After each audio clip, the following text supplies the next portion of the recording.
Cartoon story চ্যানেলে তোমাদের সকলকে জানাই স্বাগত। আমার এই চ্যানেলে নতুন নতুন মজার মজার ভিডিও দেখতে হলে চ্যানেলটি সাবস্ক্রাইব করে অবশ্যই সদস্য হয়ে যেতে হবে। আর হ্যাঁ বন্ধুরা, চ্যানেলটি সাবস্ক্রাইব করে পাশে থাকা বেল আইকনটি অবশ্যই প্রেস করে দিও।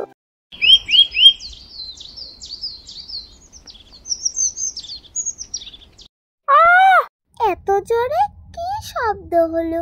দেখি তো, ঘরের ভিতরে গিয়ে আওয়াজ হলো কি করে দেখি তো। ময়না তার মার কাছে গিয়ে দেখে তার মা মাটিতে পড়ে আছে। ও মামা, কি হয়েছে তোমার? মা কথা বলো না, মা কথা বলো। ও মামা, তুমি কিছু বলছো না কেন? নীলিমা কথা না বলায় ময়না খুব কান্নাকাটি করছিল। ময়নার কান্নাকাটির আওয়াজ শুনে তার বাবা ছুটে আসে। কি হয়েছে রে মা, কান্না করছিস? এ কি ময়না, তোর মা এইভাবে মাটিতে যে পড়ে আছে? বাবা, মা তো বিছানায় শুয়েছিল, হঠাৎ কি করে মাটিতে পড়ে গেল? তুমি আমাদের ছেড়ে চলে গেলে কে দেখবে আমাদেরকে? কে সামলাবে তোমার সংসার? এরপর কয়েকটা দিন কেটে যাওয়ার পরে মা ময়না, এই গরমে তুই রোদে বসে আছিস? মারে, কিছু খেয়েছিস? তোর মা মরার পর শরীরের কি হাল করেছিস তুই? আমাকে নিয়ে তুমি ভেবো না বাবা, আগে তুমি খেয়ে নাও বাবা। বলি কি, রতনদা কমলা বৌদি মরে যাওয়ার পর মেয়েটা বড্ড একা হয়ে গেছে। ময়না তো খুবই ছোট, ওর এখন মায়ের ভালোবাসা দরকার। কি আর করা যাবে বলো, সবাই তো আর সারা জীবন থাকে না। আমি বলি কি রতনদা, তুমি একটা বিয়ে করো, ময়নার একটা মা হবে আর ময়নার নতুন মায়ের ভালোবাসা পাবে। মেয়েটা দেখবি আবার আগের মতো হয়ে যাবে মায়ের ভালোবাসা পেয়ে। কি বলছো বোন তুমি? সেই মেয়ে যদি আমার বাড়িতে এসে আমার মা মরা মেয়েকে যদি ভালো না বাসে? বলি কি, আমার একটা দূর সম্পর্কের কাকার মেয়ে আছে, তারও আগে বিয়ে হয়েছিল রতনদা, তারও একটা মেয়ে আছে। আমার বোন সুনিতা তোমার মেয়েকে নিজের মেয়ের মতো ভালোবাসবে। কিন্তু কোনো কিন্তু নয় রতনদা, ময়নার কথা ভেবে তুমি বিয়েটা করে ফেলো, মেয়েটার দিকে যে আর তাকানো যাচ্ছে না। ঠিক আছে বোন, তুমি এত করে যখন বলছো তখন আমি রাজি।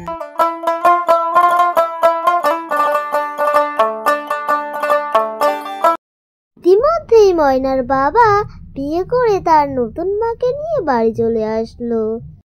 বাবা, এটা কে বাবা তোমার সাথে দাঁড়িয়ে আছে? এটা তোর নতুন মা আর এটা তোর নতুন দিদি অহনা। বাহ বোন, তোমার নামটা তো খুব সুন্দর, অহনা। বাবা, আমাদের দুই বোনের নাম কি সুন্দর, ময়না আর অহনা। কিরে অহনা, ময়না কিন্তু তোর ছোট বোন হবে, ওকে কিন্তু তুই বোন বলে ডাকবি। আহা দিদি, ওকে কিছু বলো না, আস্তে আস্তে সব শিখে যাবে। সুনিতা, আমার মেয়ে ময়নাকে তোমার হাতে তুলে দিলাম। আমার এই মা মরা মেয়েকে কোনো অবহেলা করো না আর কষ্ট দিও না। উফ, এইসব নিয়ে তুমি একদম কোনো চিন্তা করো না, ময়নাকে আমি সবসময় নিজের মেয়ের মতন ভালোবাসবো। ময়না তখন নিজের মায়ের কথা ভুলে যাবে, দেখো। কত ঠং, মেয়ের প্রতি দরদ উতলে উতলে পড়ছে। আমার মেয়েটা যে গরমে হাসপাস করছে, তার দিকে কোনো নজর নেই। সুনিতা, তুমি ময়নার অহনাকে নিয়ে ঘরে যাও, বাইরে খুব তাপ, খুব গরম, আমি মাঠে যাচ্ছি। বাবা, তুমি এই দুপুরবেলায় মাঠে যেও না,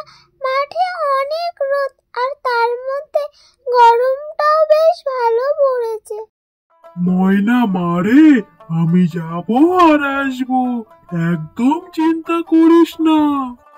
সমীর তার মেয়ে ময়নাকে বুঝিয়ে মাঠে চলে গেল এবং কিছু সবজি নিয়ে আসলো।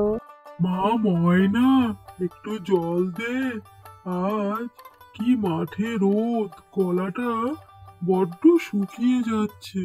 কিরে অহনা, ময়না জল দেওয়ার আগে তুই তাড়াতাড়ি গিয়ে শিগগিরই জলটা দিয়ে আয়। মা, তুমি তো ভালো করেই জানো কাজ করতে আমার একদম ভালো লাগে না। দেখ মা, একটু কাজ না করলে ভালোবাসা পাবি কি করে বল? যেইভাবেই হোক এই সম্পত্তি আমাদের নামে করতেই হবে, তার জন্যে একটু কষ্ট তো করতেই হবে। ঠিক আছে মা। তারপর অহনা তার বাবার কাছে জল নিয়ে গেল। ময়না, মারে তুই কোথায়?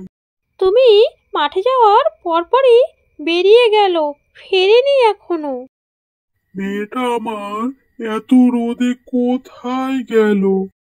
এরপর বেশ কিছুদিন কেটে যায়। সুনিতা ময়নাকে ভালোবাসে। সুনিতা ময়নাকে নিজে হাতে খাইয়ে দেয়, চুল বেঁধে দেয়। রতন বেশ খুব খুশি ছিল। আর রতন ময়নাকে কোনো কাজ করতে বললে সেই কাজ অহনা করে দিত। ময়না মারে, দেখেছিস তোর দিদি অহনা কত কাজ করে, কত লক্ষ্মী মেয়ে। আমি মুখে বলার আগেই করে ফেলে সব কিছু। বাবা, আমি তো তোমার সব কাজ করে দিতে চাই, কিন্তু দিদি তো আমাকে কোনো কাজ করতে দেয় না। তাহলে দেখেছিস ময়না, তোর দিদি কত ভালো। বলছে কি, সুনিতা মালিক আমাকে শহরে যেতে বলেছে, ওখানে বেশ কিছুদিন থাকতে হবে। তুমি আর আমার মেয়েটাকে দেখে রেখো। কি গো, তুমি এইভাবে বলছো কেন? ময়না কি আমার মেয়ে না? আর তুমি কি আজই শহরে চলে যাবে? আসলে সুনিতা, ময়নাকে নিয়ে আমার খুব চিন্তা হয় জানো। কত ঢং! ময়নাকে নিয়ে চিন্তা হয়, একবারও তো আমার মেয়ের কথা ভাবে না। এবার ময়নাকে জব্দ করতে হবে, মেয়েটা বড্ড বার বেড়েছে। সুনিতা, কি এত ভাবছো? ঘর থেকে আমার ব্যাগটা এনে দাও তাড়াতাড়ি। ব্যাগে কিছু মুড়ি বাতাসা জল দিয়ে দিও। তাড়াতাড়ি ফিরে এসো, সাবধানে যেও কিন্তু। তারপর রতন শহরে কাজে যাওয়ার জন্য বেরিয়ে পড়ল।